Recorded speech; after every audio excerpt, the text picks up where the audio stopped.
live right now, Facebook Live, with Andrew Martineau. Let me just rewind for a second. I was just having some technical difficulties. Welcome. You are watching Conversations by Water. My name is Paola Espitia from Ola'pi Creative, and this is a live Facebook series that we're running to be able to have deeper conversations with local wave makers, that we call them, local leaders, to learn a little bit more about what it takes to make waves and create change here in South Florida. Now today we're here with Andrew Martineau from UniteUs Group, and he is the curator of Art Fort Lauderdale, and I'll let him describe what that is. But before we get going, I do want to invite anybody to ask questions. Because of the nature of the filming that we're doing here, go ahead and post your questions. If we don't answer them right here on the spot, we'll make sure we answer them at the end. So please don't hesitate to ask. We'll make sure we get to continue the conversation after the Facebook Live is done. So the other thing I also wanted to point out is that today we are coming to you live from the corner of Idlewild and Las Olas Boulevard. Here behind us is actually Fort Lauderdale Beach. And Idlewild is actually one of the streets in which one of the homes in Art Fort Lauderdale was showcasing the art.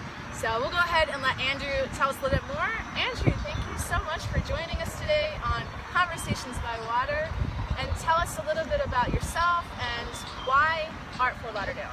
Awesome. Well, thank you for having me. I like the whole wave maker thing. I'm a big proponent of water and things by water, and obviously this fair is one of those things.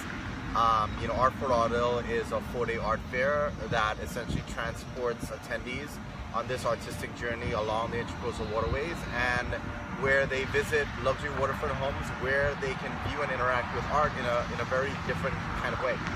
Yeah, exactly. Now, that was actually, the beauty, obviously one of the reasons why I love it so much is because it does take place on water. It actually, this year, took place in 5 different luxury waterfront homes, right? Correct. And correct. last year, that's actually an upgrade from last year. Yeah, last year we had 3 properties. This year we went up to 5, so it was definitely an increase in properties and an increase in square footage that we had to display all this great art. How do you actually get in touch with the homeowners and convince them to be able to open their homes to the art show? Initially it started off as very random reach outs to a couple different realtors in the area, but then we were able to develop a relationship with the Palm Beach and the Greater Palm Beach and Fort Lauderdale Realtor Association, which has a number of members in the Palm Beach and Broward area, and they essentially did an MLS search of the areas that we were looking to host the fair at, and essentially gave us a little list of people, and they reached out for us. So we essentially got a lot of our referrals from them. Oh, that's fantastic. Yeah. And you also were able to partner up with another group this year to help you run it, right? Well, yeah, we also partnered with Arts United, which was another nonprofit that actually had another home. And then the Association of International Architects were also partners of ours. They certainly reached out to their membership, so they helped us out with volunteers. They had a talk at one of the locations as well. Obviously with this fair having the locations being homes, and a lot of these homes have some really great architectural elements, adding the EIA onto us, our event as a partner, was really great. Yeah, absolutely. So why were you driven to create a 4-day art fair on the water? I mean, it's a huge undertaking. Well, because it doesn't exist. And, whenever things don't exist, that means there's an opportunity. Miami's got like 50 satellite fairs. Palm Beach has about 3, Boca has 1. And for whatever reason, people skipped over Fort Lauderdale. I'm going to guess that they just left it open for me. An event to create something here that was really unique. I'm a big believer in creating like unique things, because it's really difficult for other entities to be able to do something similar. If we created an event that was very similar to other art fairs, we'd always be compared to the other ones. So the idea is to have something that would be hard to compare to, but really give us a great platform to build on every year. Yeah, it's super unique. And what do you think were some of the highlights from this year's fair? Well, definitely the range of homes. We had homes everywhere from like ultra modern contemporary to really creative and interest in aesthetics in terms of there was a Frank Lloyd Wright inspired home, which is right actually here in Idlewild. That was really interesting. And then there was the Mola Avenue property, which is a 3-story modern contemporary home that, you know, has all the luxuries that anybody could ever want. And, you know, we're able to actually turn that into this incredible gallery. And, you know, obviously modern contemporary homes have a lot of really clean lines, and that probably had a lot of those things. So the art showcasing incredibly well in a lot of those homes.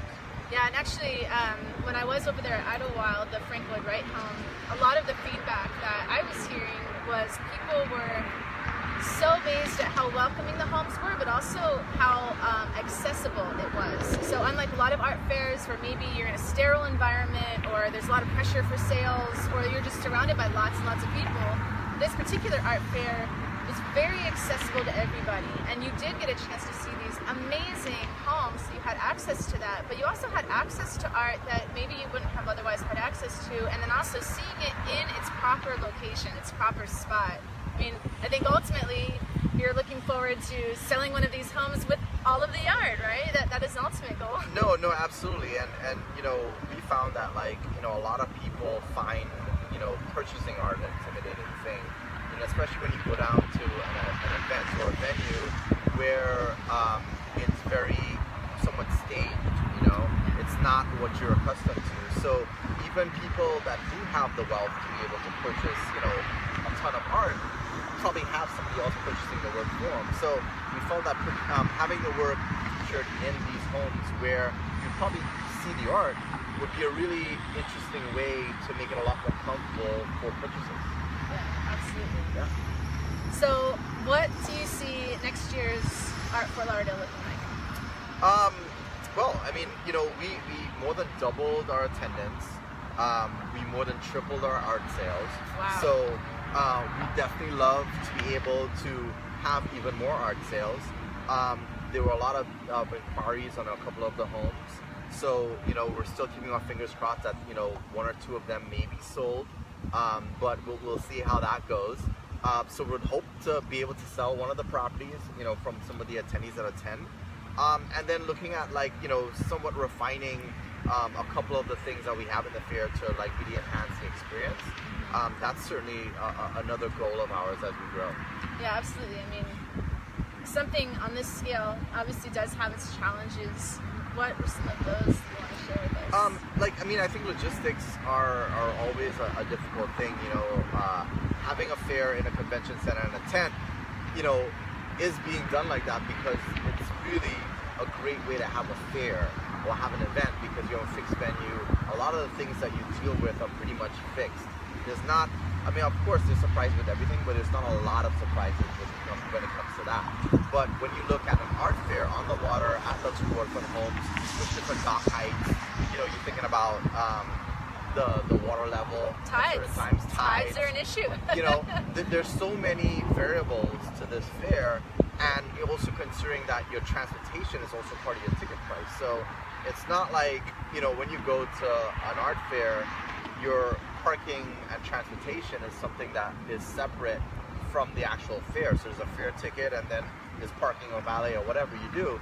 This is kind of all encompassed. So there's a lot of different things that go through or go about trying to kind of make that as pleasurable as possible. Yeah. So, you know, we're looking to kind of refine that whole journey, as we say, to kind of like make the experience, you know, I wouldn't say more comfortable, but a little bit more pleasurable. Mm-hmm. Yeah, exactly. I mean, when you're out here on the water, conditions are always unpredictable. Anything outside, dealing with the tides, depending on when those water taxis are running through, you know, it's a wild challenge that nobody else has ever had because it's never been done, and that's exactly why you're one of these wave makers. And I think that's part of the experience, right? I mean, you know, we got a lot of requests about people asking like what the next venue would be, or what's going to be here and what's going to be there, and what's the address, and all these things. And I keep on saying that, like, you know, within art, you know, art's something that's supposed to be experienced, right? You don't necessarily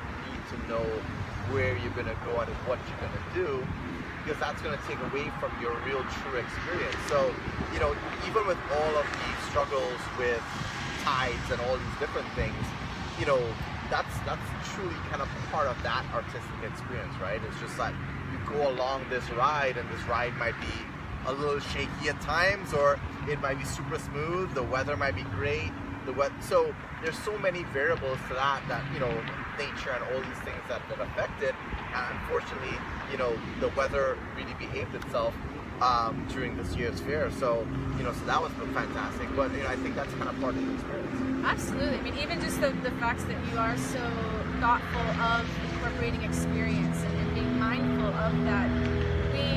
I think, are running so quickly these days that we miss the little moments. We, forget to stop and smell the roses, and we're rushing through life. And it's the little intricacies, the things that don't always go exactly as planned, that one on top of the other really what contribute to our memories. I mean, even, that's why some of our most memorable experiences were all of our first times between the ages of 15 and 30. And it's because these were first times. It was something that was unpredictable. And now you're creating that same kind of experience as a first here for us here in Fort Lauderdale, and that's incredible. So thank you so much for that. That's super neat. Absolutely. Why do you think holding an event like this is so important to Fort Lauderdale? I think we have some incredible artists here in Fort Lauderdale and throughout South Florida for that matter. And as the city starts to grow, I kind of tell people that I feel we're kind of at our tipping point right now from a city standpoint. There's a lot of major growth. There's a lot of new people moving here from different places. With all of the buildings that are going up in the downtown area, with a lot of development in the downtown area. Now we have the Bright Line train coming through, so transportation's changing. They just improved the wave yesterday. So, we're really starting to become a city that's got a lot more cosmopolitan things. And I've always been a big fan. I mean, I live in Fort Lauderdale and I love the city. And, being able to bike ride from my house down to the downtown area. And I always talk about just within a really small radius, I can get to the beach, I can get to the airport, I can get to the port, I can be on the introduced waterways. Yes. There's so many different ways to live. You could live in a suburban area, and then 10 minutes down the road, you could live in a very urban area. So you can live the condo lifestyle. So as you start developing all these different lifestyles, you're going to start seeing more and more businesses starting to relocate here. You're going to start seeing more people wanting to do more things and have more experiences. And this fair is actually one of those experiences that we want to be able to create for the residents that have been here for a long time, but also the residents that are moving. And it's a really neat thing to be reconnecting people to this cultural, I call you the cultural curator, but it's really neat to be able to be reconnecting people to the culture that we do have here. And also part of that culture does involve our waterways. I mean, this is why we're known as the Venice of the Americas. And so I so appreciate that that is such a huge element in the art fair on the water, as well as just a really neat way to once again showcase how special and unique our blue backyard here is in Fort Lauderdale. So once again, thank you. And I do have one final question. Yes. One question. So at the end of the day, what matters to you? Listen, I mean, I think, I like to see areas grow and flourish. I like to be able to be a contributor to the community that I live in. And I think, being an active participant in the growth of the city really, especially a place where you live, really is important for not just myself, but I think for anybody, right?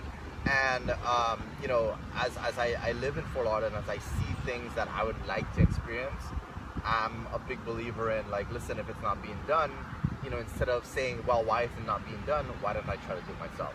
So, I mean, I think that's kind of another big reason why we decided to do Art Fort Lauderdale, because it was a missing piece that we thought needed to happen and it wasn't happening. And we decided that, you know what, we're going to just do it. And you did mention we also want to give a shout out to Evan Snow from Shoes 954, who is also a big curator, a big part of Art Fort Lauderdale. So, hi Evan, you're also involved with this discussion. Right. Well, thank you so much once again for making waves here in Fort Lauderdale, both for locals, for tourists, and really bringing light to the potential that we have here to become a really cool cultural hub and a really thriving art scene. So thank you very much, Andrew. My pleasure. And where can people find out more about Art Fort Lauderdale, about you? It's artftlauderdale.com. Right. So that's the website. Just visit there. You'll see when we start opening applications for next year's event and more information. There's some recap videos, some photos from this year's event there. So feel free, go check out the website. Awesome, and we'll put the link down below as well. And we'll go ahead and check out all of the questions that you have there so we can get to those answers. But thank you everybody for joining us once again on Conversations by Water. And we hope you're making some meaningful moments out there. Enjoy the rest of your Wednesday. Bye.